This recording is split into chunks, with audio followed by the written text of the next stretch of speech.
Nice. I have another tale to share with you. Oh, I guess I do have something. Tell her of the story. Yeah, mortuary. Eve's Lane's.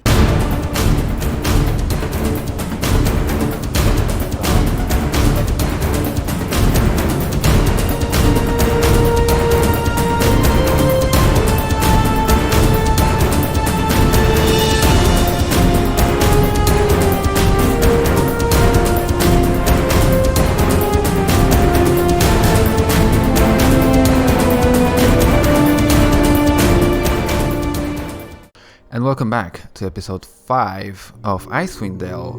But there is a dude that's just a floating skull. The Planescape Torment, y'all. I have listened to the bit I've just done, so with the previous episode, and I have popped a lot. So I brought up my pop filter, which I have, but I just didn't use it in the back, in the old studio, because my mic was set up in the way that I didn't just blow directly into it, but I guess I'm back to that now. So I got my pop filter. I hope it wasn't too hard on you on the last episode. Ooh, Marissa, she's the thief, potentially. Can we just like look into her closets and see? Coppers. Nothing. And an earring, a silver. I guess we'll just talk. Although she wasn't buried. She wasn't bothered. Why did I get buried out of bothered? Wow. So in the last episode, we've been trying to win over the favors of Fall from Grace to get her into our party, which is, that's what we want. Fall from Grace is a succubus, one of the Tanaris, a creature literally formed of raw chaos and evil. Her body and mind are a perfect template to tempt a man of any species, any age. She is the proprietress of the brothel of slating intellectual lusts. And now we talk to her girls. And Marissa is the one that we're looking for because she stole the smell of one of the first ones that we talked to. Squinting at the figure behind the partition, you can barely make out a shapely female form in the darkness. She turns to you, but you can see nothing of her face. Greetings. The figure answers in a voice that is slow and deadly, like a steel dagger drawn across stone. Yes? Come to speak with Marissa, have you? Quite rude of you to enter the darkened room, storming behind my partition like so rude and foolhardy. You can hear a faint whispering sound like a slight breeze, or the hissing of a serpent. Mort whispers quietly, "Ooh, a creepy chit." My apologies, my lady. I wasn't sure if someone was there. The woman gives a slight but it would seem there is someone in this room, wouldn't it? Shall you be on your way, then? Not just yet. I had some questions. Whoa, so many questions. Ask. Why do you remain behind the screen? Why is it dark so here? What? Why is it so dark in here? Why are you doing... What? What are you doing here? Can you tell me about what? Can you tell me about the silent prostitute? She's not a prostitute. I was told you were sneaky. Oh, wow. Why do you remain? Let's just start with this. Is it your wish that I step away from this partition into some patch of light and speak to your face to face? Marissa laughs, and then there is a sound of scales sliding on scales. Nay, I think not. The darkness suits me, and doubtless suits you as well. Why is it so dark in here? To prevent any unwanted and embarrassing casualties. Now, what is it that you want? I want you to come into the light. Nay, and the addition of please will not serve you to persuade me. Now, what do you want? Surely you did not come all this way to see me. I do want to see what you look like. You have no such want. Oh, I do. What do you look like? The darkness hides us both. Let's make it a game. I'm frightfully bored. Let me guess, are you human Bale? I think so. You think so? How could it not know? It's kind of complicated. Indeed. It must be too great for a mere mind such as mine to grasp. I really have no sure idea of what I am. Truly, that's almost interesting. There's a sound of hissing in the darkness.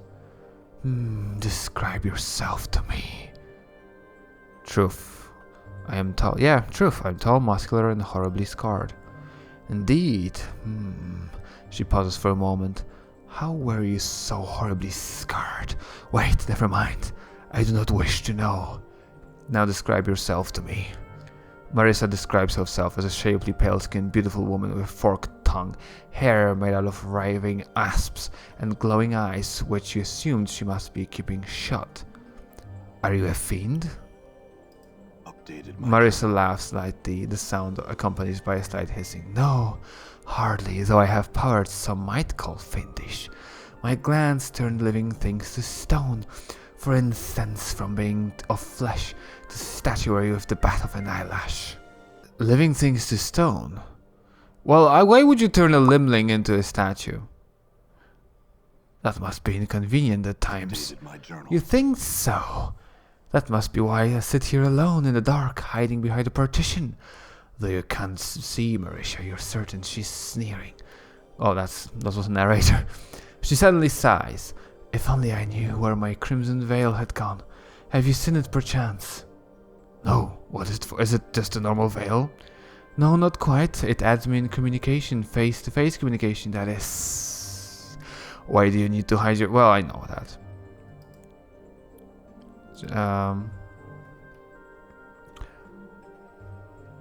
I was told... I'm trying to find Vivian's scent. Do you know where it might be? No, I've not a clue. I've got another question. I was told you were seen sneaking away from Vivian's chambers recently. Is that connected with her missing scent somehow? Updated my journal. Marissa says nothing, though an angry hissing issues from the darkness around her. Yes, I've been known to creep into Vivian's chambers for some of her perfumes. Though, I doubt you'll meet another here who hasn't. If you're implying that I've got her personal scent, well, feel free to sniff around. You'll not find it on me in my chambers.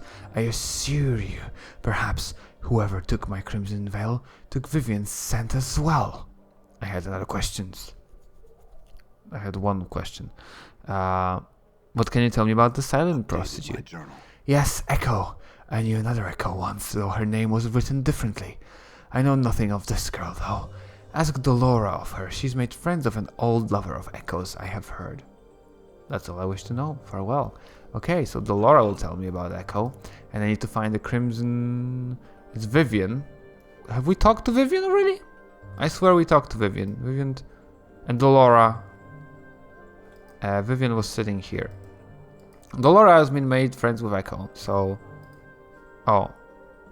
But I need to fix Delora first? Ask Delora of her, and then we have to do something for Delora, right? What is it that we have to do for Delora? Why is our journal broken? What happened with the journal? Yeah, the journal is gone. Or maybe it's just not in the journal for some reason. Okay, so we gotta find Merryman to move that forward too. There is no one here. And handkerchief again. Kensai Ceres. This alarmingly voluptuous woman has a thick mane of wavy raven-colored hair, blush skin, and shimmering crimson eyes, like rubies, which have fires lit behind them. Though she is not beautiful in the typical sense of the word, her features are exotic and not altogether unattractive. Greetings. The woman's voice is deep and sensuous. And my greetings to you, sir. Her burning eyes roam over you. I'm Kensai Ceres, so tell me, what may I do for you, Anything, Mort cries. Do anything you want to me. Kensai laughs heartily, revealing canines long enough to be considered fangs. She shakes her hand and smiles to Moik. Moik. Moik. Moik. NANI? Truly though, please, what can I do for you? Well, what do you usually do for your patrons? Talk, of course. Usually about dreams, often those erotic in nature, but not always. Kasai winks at you, smiling. So, Would you like to tell me yours? Don't be shy. I have heard everything, you know. Nothing will shock or surprise me. And I so love to hear people's dreams. We can trade if you'd like, too. But you must go first. My dreams were recently revised when I saw you. Oof.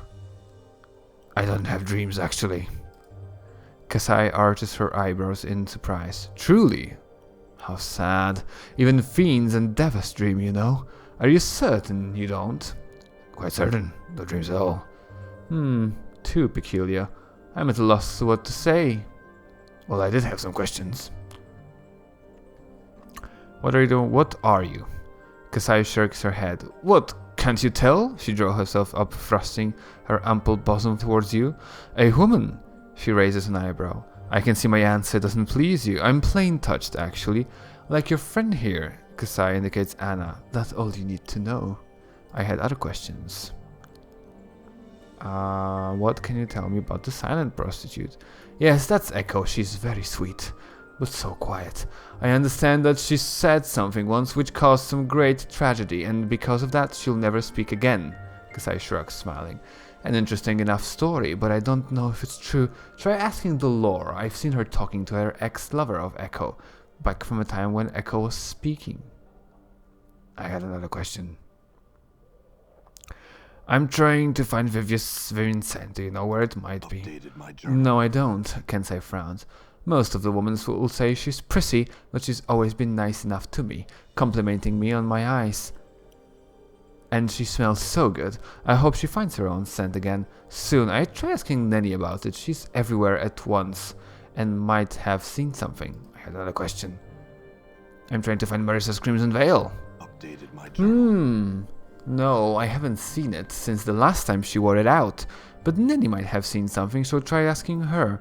I'll admit it's been nice. Marissa won't leave her chamber without the veil, and so we've been spared her foul tongue, leaving us only Kimaxi to deal with. Kasai smirks.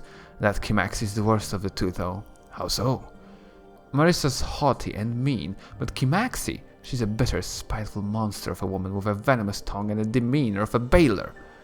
I can't see why anyone would like to speak with her. I sincerely doubt her appearance makes up for that flaying poisonous mouth of hers, but she receives patrons nonetheless. I had another questions. Do you know anything about Ravel Puzzlewell? No, nothing. Are you sure? You seem suddenly upset. She narrows her red eyes at you. Of course I'm sure. Don't ask me of her again. Very well. I've had another question. What are you doing here? Entertaining your questions, it seems, she winks at you. Really though, I'm a student of Mistress Grace's. All the prostitutes in the brothel are. A student? That's right, the brothel is actually a school for women who are thinking of becoming sensates. Mistress Grace teaches us the ways of language, so that we can better identify with ourselves and those around us. It lets us experience the planes more fully, you know?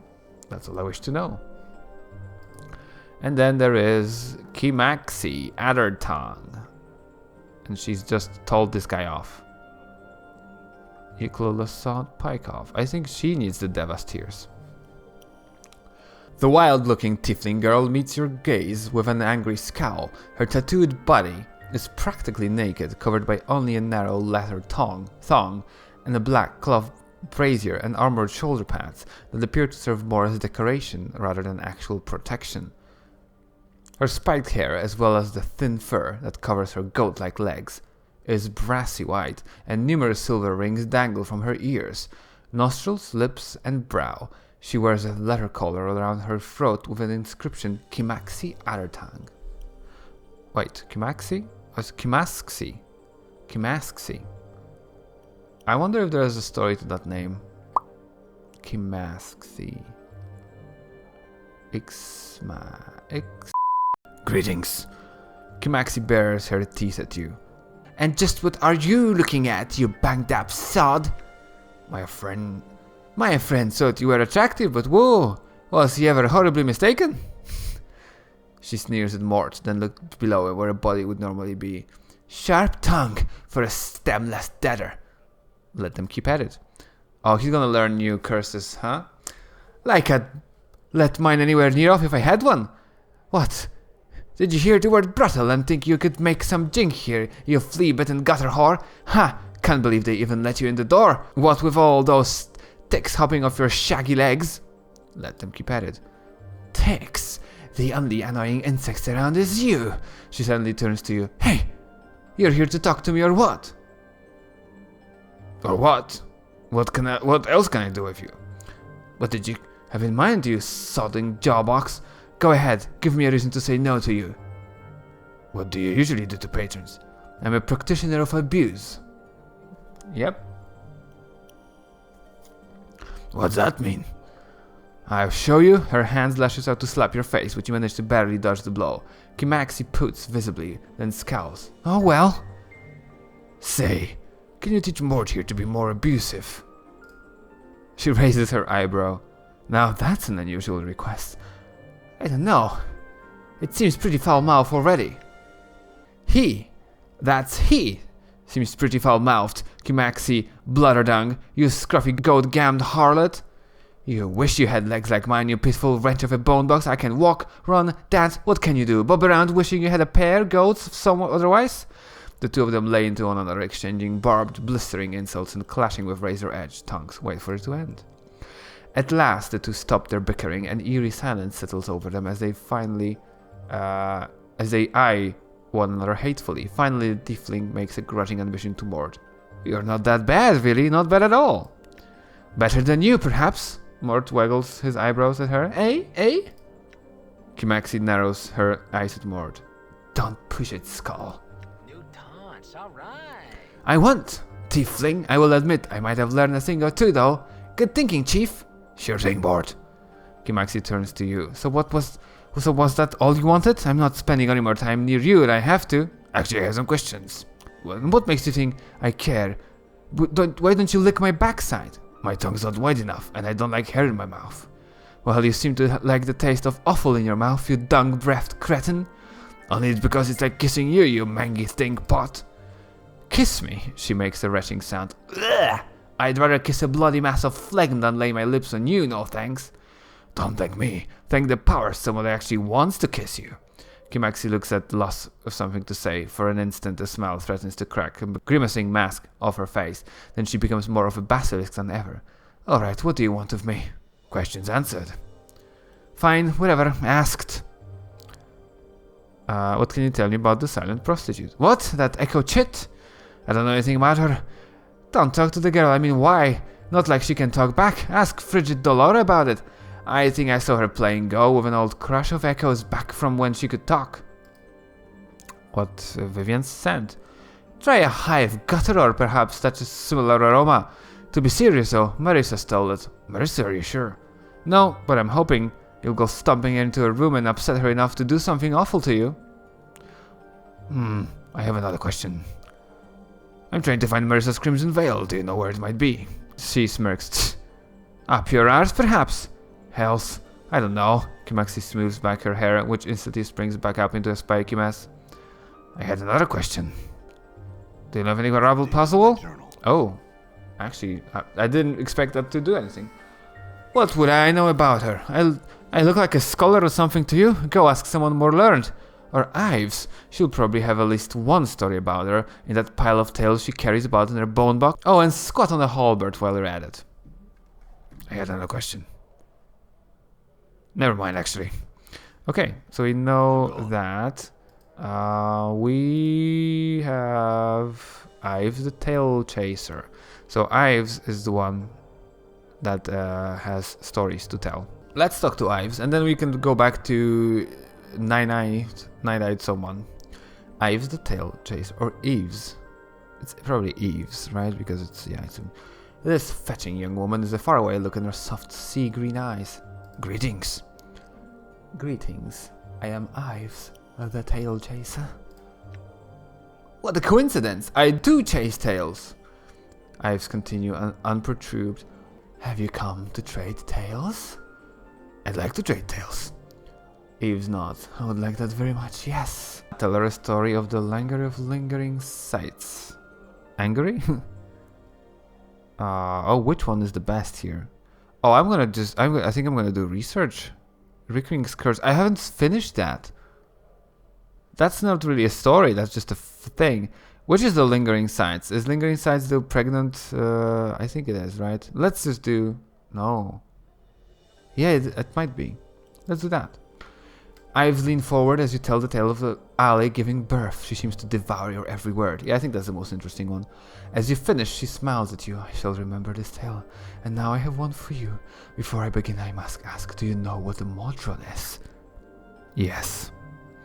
Then I shall tell you the tale. Modron! Bam! I don't know actually if I had talked about Modrons. I mean, we saw them. They're just up there in the center room. Then I shall tell you the tale of the clock and the quadron. Go on. Once upon a time, there existed a Modron. It was newly created, its logic fresh and untested, and it had come to Sigil following the commands of its Modron superiors. Go on. It knew of nothing but commands and dictates of obedience and passing along the orders of its superiors. For you see, Modrons are only aware of the command of their immediate superiors. They have no grasp of a higher authority until this one.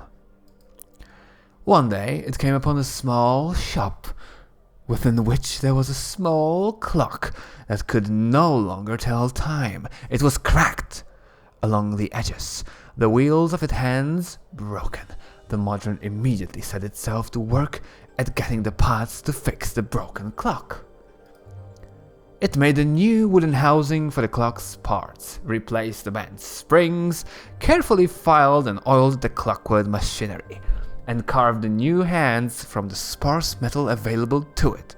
The newly repaired clock's precise ticking reminded it of the great gears of Mechanus. Bam! Mechanus! Ta-ta-ta-ta-ta! And it comforted it as much as anything it may comfort a Modron. And what the Modron never came to understand was that it truly loved this clock that it had worked on, and for reasons it could not explain, elected to remain in Sigil and be with the clock for the rest of its years. Nice. I have another tale to share with you. Oh, I guess I do have something. Tell her of the story. Yeah, mortuary. Eves leans forwards as you tell the tale of your waking in the dustman's mortuary. She seems to devour your every word. As you finish, she smiles at you. I shall remember this tale. I too will tell a tale of the dustman. Chapters of Dust. There are chapters in the Dead Book, the massive tome which the dustmen keep the passing of all that lives into the eternal boundary. In that book, there are chapters that are naught but dust, and it is believed that the names therein are lost souls who cannot die, but must suffer life eternally until history itself dies and grants them release. I have another story to tell. Rayqueen's Curse. Yeah. As you finish, yeah, that's the same. And now I have one for you. The Gilded Tale. Go on. Upon the plain of Isgard. The Gilded Hall. I think Bam. I think the Gilded Hall might be a saying on a card. Or maybe not. I don't know. Where the sensates that seek the pleasure of the gullet and loin can be found. They indulge these passions in earnest, never realizing that the door of the hall never opened, and there is no clear path back to the civic fest hall. They are the unwanted sensates, the ones that do not truly believe in the faction, but instead seek only pleasure for pleasure's sake. Are prisoners who do not realize they are such truly prisoners? I have another story to share with you. Ask one of your companions. Anna, do you have a story to trade? Anna has the best story. I am no good at telling such things, I'm not. She frowns and waves her hand as if trying to shoo away the idea. Don't you be asking me for such nonsense now? Ives smiles at Anna, but I would very much like to hear your story. Please share your story, Anna. Come on, already fiending. You already have one tale you won't part with. Anna looks uncomfortable, her tail lashing slowly back and forth. Well, not one story. She suddenly becomes angry, staring at Ives. But you might not like it, you won't. So don't be blaming me for your choking at me. Go ahead, Anna. Anna scowls and finally relents with an exasperated sigh. I heard the story when I was a wee lass. This Berg's walking home real late, near Anti-Peak, and passes an old toothless crone in a dark and otherwise empty street. Where you going? She asks him. Home to me wife and Kip, he says. Near the slags? She asks him. Sure enough, he says. So she asks him for a favour, to take a box she's got to Deader Pit and give it to the woman there. Now this Berg's a real sap, too nice to say no despite the fact that he's sure something's not quite right about the old crone, and agrees. But what's the woman's name, he asks. Where does she live?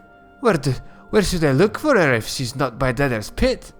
The woman hands him the box, a wooden thing wrapped in all coloured cloth, and tells him to just go, and she'll be there. Finally she warns him, and whatever he does, do not open the box. So he takes it home with him, and hides it in the rafters, thinking he'll bring it by Deader's Pit when it's light out. His wife, though, seeing him hiding the box, gets right jealous, thinking it's a gift from her lover or something, and open it up as soon as she's not looking. Well, turns out the box is full of gouged out eyes and severed male members, with the hair still on them. Her screams brought the Berg running. He remembered when what the crone said, got right scared and wrapped the box back up. He went on straightway to Deader's Pit, and sure enough there was another old hag waiting there for him. He hands her the box, and she says to him, "This box has been opened and looked into." The poor Berg tries to deny it, but she gets the dreadful look on her face.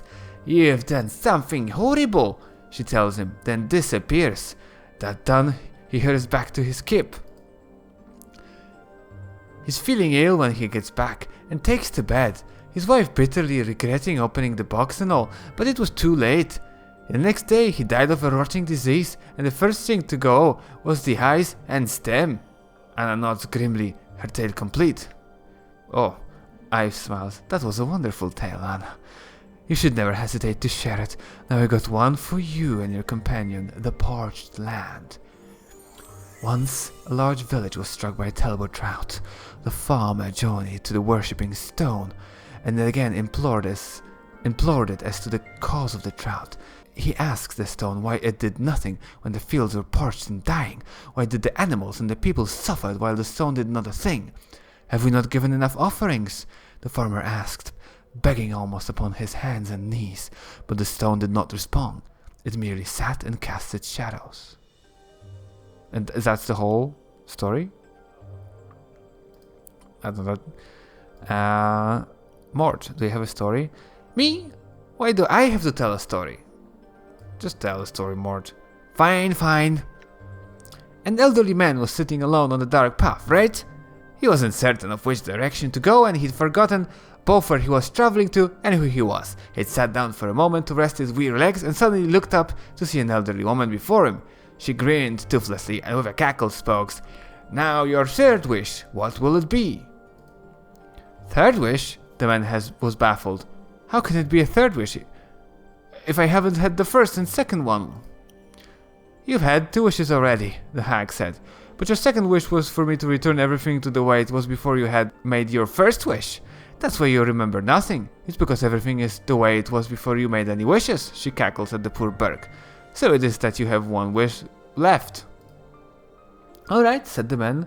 I don't believe this, but there's no harm in wishing. I wish to know who I am. Funny, said the old woman as he granted his wish and disappeared forever. That was your first wish. Ive smiles. An interesting tale, Mort, and now I've one for you. The Fiend's Game. A fiend sometimes wandered the wilderness of a certain prime world in the guise of a friendly old man. One day, he came upon some hunters in the woods.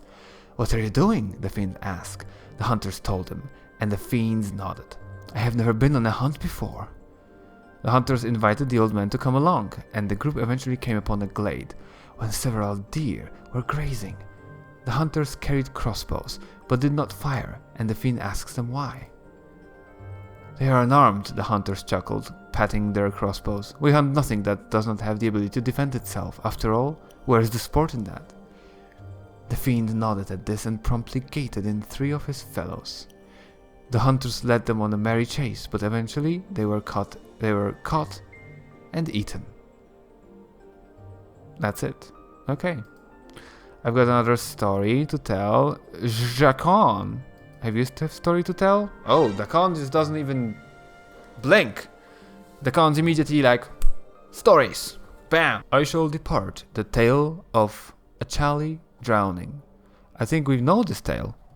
We know this tale.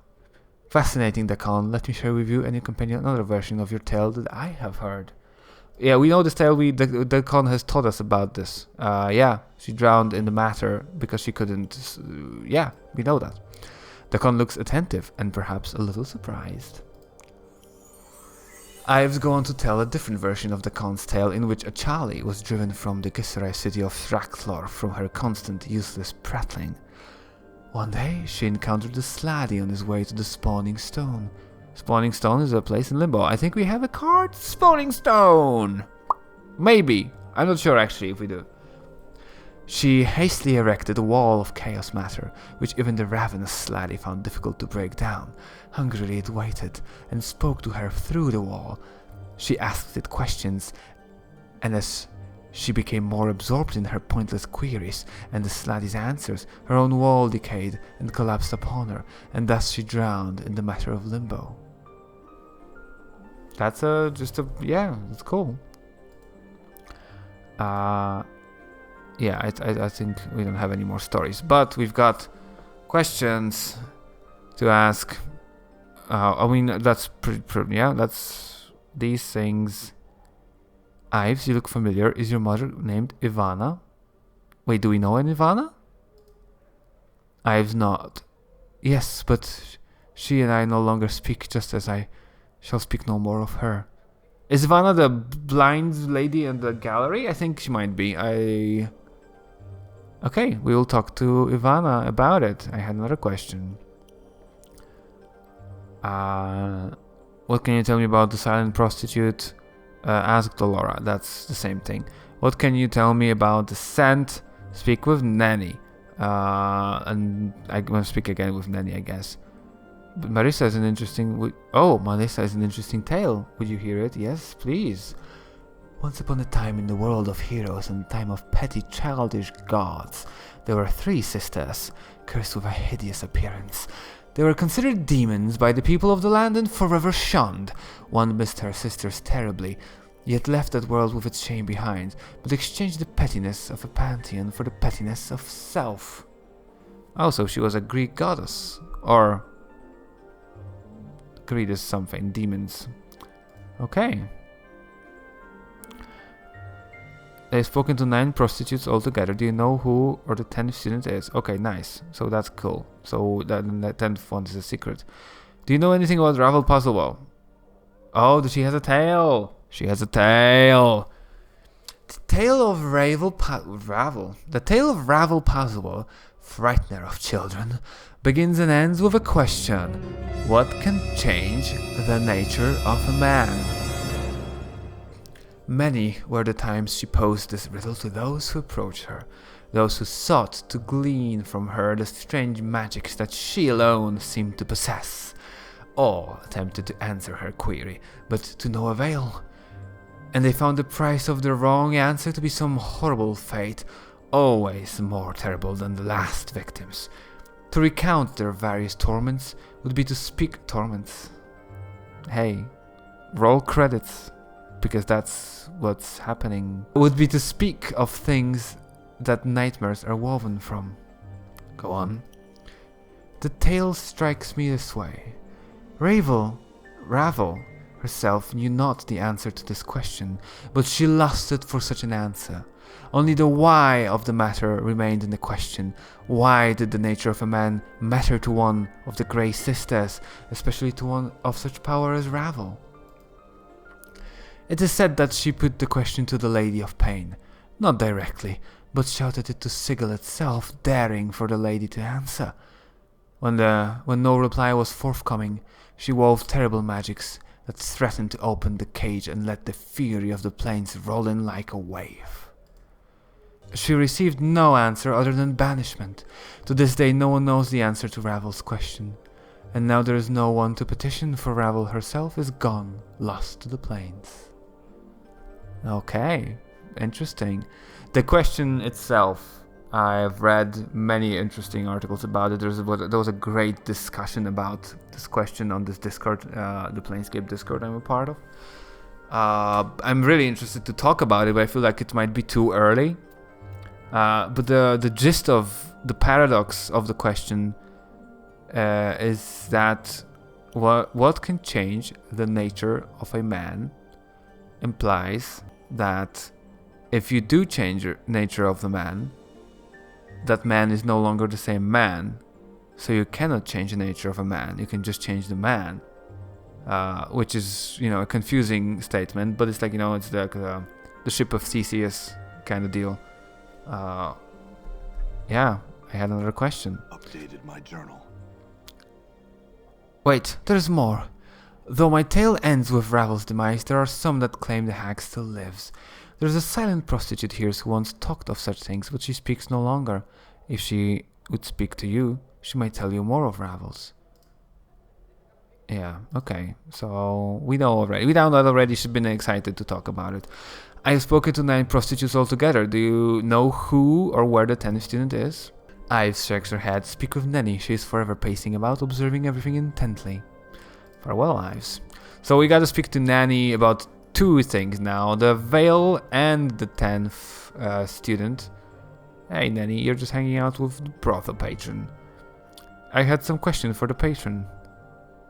Oh. I have clearly no sense of smell. Oh, that's just like me in real life. Fun fact. Veil. Yeah, okay, he's useless. I don't know why I decided to talk to him. There's a 10th student, my friend. I would be most eager to meet her, but as far as I know, there is none. The old man smiles, his eyes twinkle. I can tell you that this is a most wondrous establishment. The ladies here are all so enchanting, even the deliciously mouthy Kimaxi, in their own special way. But please, young sir, speak to Fall from Grace of the brothel. As the brothel's proprietor, she may share with you much greater insights into the place than I have to offer. Okay, yeah. Nenny Nine Eyes. Well met, good sir. I am Nenny. And how...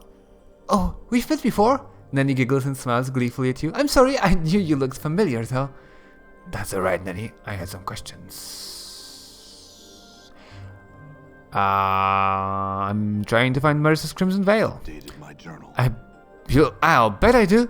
I saw that nasty Kimaxi Addertongue sneaking out of Marissa's room one night. They're both meanies, but Kimaxi is really awful. Anyway, I talked to her first. Thanks, Nanny. I have another question. What can you tell me about the silent prostitute? Dolora. I wanted to know about the 10th student. No? I cannot talk about... Huh. That's weird. Okay, can I now talk to... Oh, Vivian's just hanging out. Where did Echo go? I think... Okay, I wanna sneak.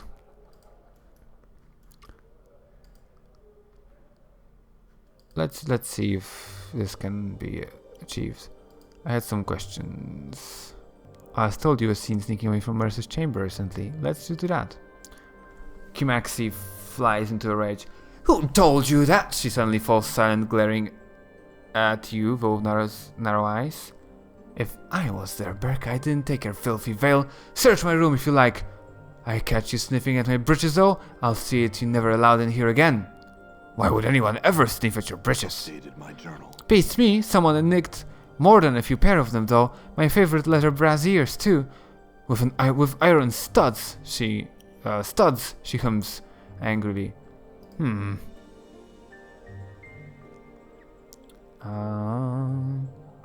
you know where the 10th student is?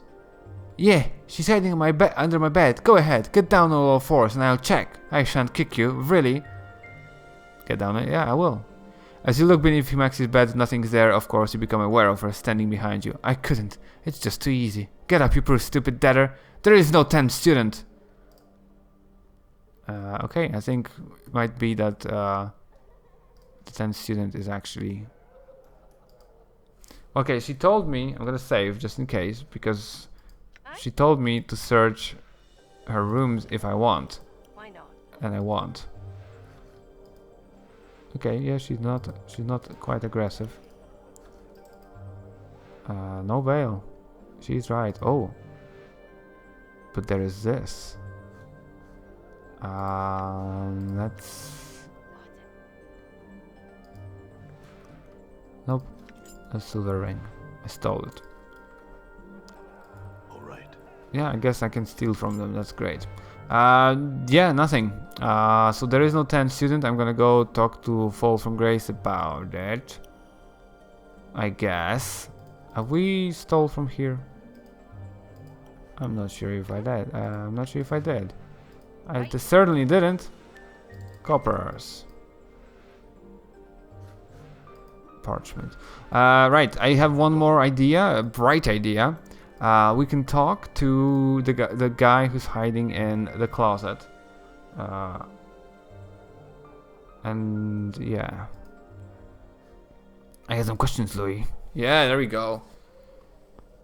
What can you tell me about the silent prostitutes? Yes, Echo. She can't have always been mute, you know. Otherwise, I'm most certain she would have learned some other means of communicating. In the meantime, it must be a recent occurrence. I'm trying to find Vivian's scent. Do you know where it might be? Oh dear, yes, I had heard about that. Most unfortunate. Did you ever have the exquisite pleasure of breathing in that scent of hers? The armoire drawer seems to shudder with delight. Absolutely wondrous it was. But sadly, no. I know not where good Lady Vivian's scent might be found. How about the veil? I heard she used to walk about in the Crimson Veil, but that she had recently taken to her room and darkened it. I do not know what had occurred. So this veil of hers is missing then? Yes. Do you know anything about Ravel Puzzlewall? Few folk who dwelled in Sigil for any length of time don't. I must wonder though, what is it about her you wish to know? I need to find her. You're mad, you know. Quite mad. Utterly barmy, I believe is the common term for it. Ravel was banished from Sigil long ago, and if she's not that, you'll wish you were, should you somehow succeed in finding her. She devoured all those who sought her out before, it is said, and will likely do the same disservice to you. I would leave that thought well alone. Yeah, whatever. Do you know where the 10th student is? There is no 10th student. What is this rubbish you talk of? Okay. Never mind. Farewell. I'm pretty sure at this point Juliet. Nini. Okay. Nini. I was just passing by. Where is Echo?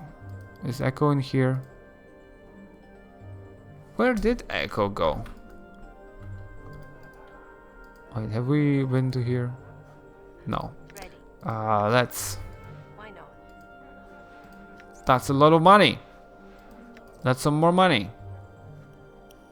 And that's a locked container. Let's uncontain it. That's trash. Okay, I don't know where Echo. I don't know where Echo went. I'm just lost.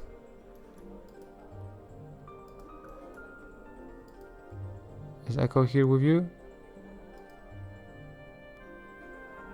No, Marisa is here, but Echo is not. There is this room, and then there is just some money.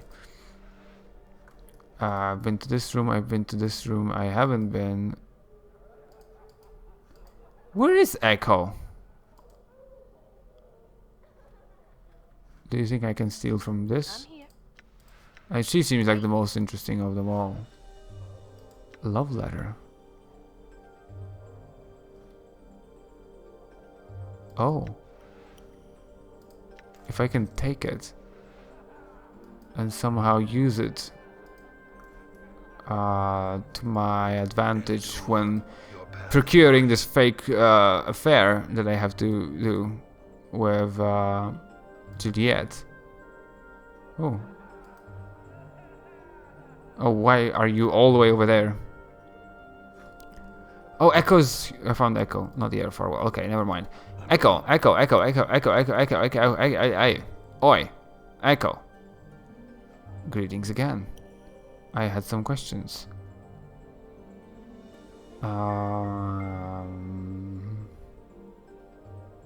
Why can I not... Oh! There you go! Do you know the word that will undo the multiverse if it's spoken? Are you emotionally wounded? Is that why you can't speak? Did your voice cause someone's death or other tragedy? Oh, I'm gonna do that. She pauses at this, opens her mouth and frowns. After a moment, she shakes her head. May I ask if it was something else then? Do you know the word that will undo the multiverse if it's spoken? Her eyes widen in surprise, then she gives you a beaming smile, rolling her eyes and shaking her head. Are you emotionally wounded? Is that what you can't speak? She looks at you strangely and shakes her head slowly. Actually, let me ask you something else. Shoot. Nothing. No, but I had some questions. I'm trying to find Marissa's Crimson Veil. Do you know where it might be? Where I know the location. I'd set a light and cast its remains into the deepest of pits. May that wretched thing never find her precious veils and be confined to that chambers for the rest of her days. Vivian Harumph. Farewell then. I have a weird suspicion that they've just stole one another's. I guess I'm gonna talk to Fall from Grace to see... I don't know if I have to help all of them. How may I help you? I had some questions. I spoke to 9 of your students, as you asked, but I couldn't find the 10th. And you could not find the 10th student? How curious. I'm thinking the 10th student is me. Oh, should I go for Louis? She's gonna be like, who's Louis? Yeah, maybe you can rat on Louis this way. Very well, and your thoughts? Oh god. Yeah, let's do that. Fall from Grace nods. Very well, I will travel with you if you still desire my company. I do. I've learned some new tricks. Oh, and Oh, Mistress High and Mighty will be joining us. Meant to be strangled. Couldn't possibly understand. I wish she would fall from a great height. I might even bump her off myself. what just happened? Why did she cast 8 on her? What? Okay. Level up in fighting. She did. Okay. Well, I'm gone. that's interesting. Okay, we've got Fall from Grace. Yeah, a pleasure. A pleasure. She's great. And she is nothing. She's got Fall from Grace, Chastity Bodice. And she's got Touch, which is literally just damage. She's a cleric. Can she? Oh me lord, can she use this hammer? She cannot. God damn it. Can she use my arm? She cannot. Yeah, I'm gonna have to like equip her with stuff like, well, maybe not this one, but for sure I got this ring that she could use. Ring without a proposal? How improper. Oh, you're so sweet. She is. Where's alignment? Lawful neutral. Perfect. So she can't do anything. Okay. Yeah, so we've got her. We've got Fall from Grace. And I'm sure that she will have... A pleasure. Well, first of all, let's go into the spell book for Fall from Grace. And she does have spells, you see? Up to level 4. So those are all spells that nobody else can do because they're cleric spells. We've got a Bless, which gives me... It's just a Bless. It's called Blessing, but it's Bless. It's literally that. All friendly creatures. Cure Light Wounds, 8 hit points. Yeah, that's not that amazing. Protection from Evil, -2 penalty by evil creatures besides saving throws. That's, you know, that's that. I can have curse, which is the opposite of bless. Now it's spelled correctly. Detect evil. Halo of lesser revelation. What? Lesser revelation. Lines the priest's enemies with a halo of light, making them easier to see and be hit. When cast, the player's characters select from any target points within range to center the spell on. What? From there, a glowing, vibrant green glow emits from the center. It grows out to a 40-foot radius. All hostile creatures will be surrounded by a glow for the duration of the spell, which bestows a +2 penalty to armor class to all affected creatures. There's no saving throw for the spells. You know, I actually like this. Probably more than I like this. Let's use that. So she had aid. And then... Yep. She... Cure moderate wounds. It's 11 hit points. That's... Okay. Oh, she can cast a spiritual hammer. So spiritual weapon. Casts just the targets within range. The hammer causes 4/10 plus face of bludgeoning damage for every 3 levels. Acting as a +1 damage. What is a 4/10? It's a 2d2 plus 2. No. It's not 2d2 plus 2. 2d4. What is this? What are these numbers? It's again the same thing. This number doesn't make any sense. So it's just like an attack spell. 4 to 10. So let's say 7. For every 3. Oh, +1 damage. So yeah, I guess it's 3. Oh, so it's 3d3 plus 1. Yeah, it's a 3d3 plus 1. There you go. Right, so 7 per 3 levels. And she is level 7. So she's got 2. That's not fantastic. She is a healer and support more than anything else, so I guess it kind of makes sense. With level 3, we've got Speak with Dead. But we already can do that with our ability, right? Call Lightning. The caster can call 1 bolt of electricity, hurling it down upon their enemies for 2.216 points of electrical damage. Plus, oh, this one is so much better.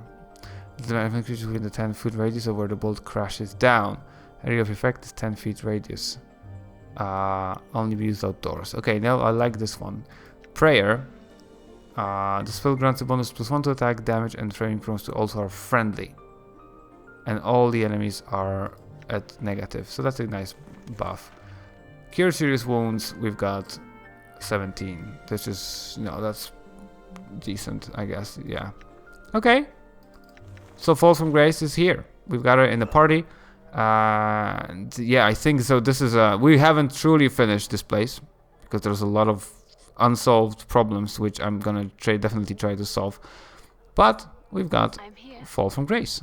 It shall be done. I'm here and it should be done. Yeah, say good. Oh, she had a idle animation that I missed. That's not so good. Okay, Fall from Grace. And you guys, definitely. It's time to say goodbye for episode 25. In the next one, we'll probably try to go to Civic Fest Hall so that we can do something with these quests. I've just have so many dead ends right now. And hopefully we can do some modern stuff. Then maybe we can get a 6th member of the party to the party. And that would be a combo unlike ever before. So, thank you for watching, and for now, I shall leave you to it, and Fallout, and bye-bye.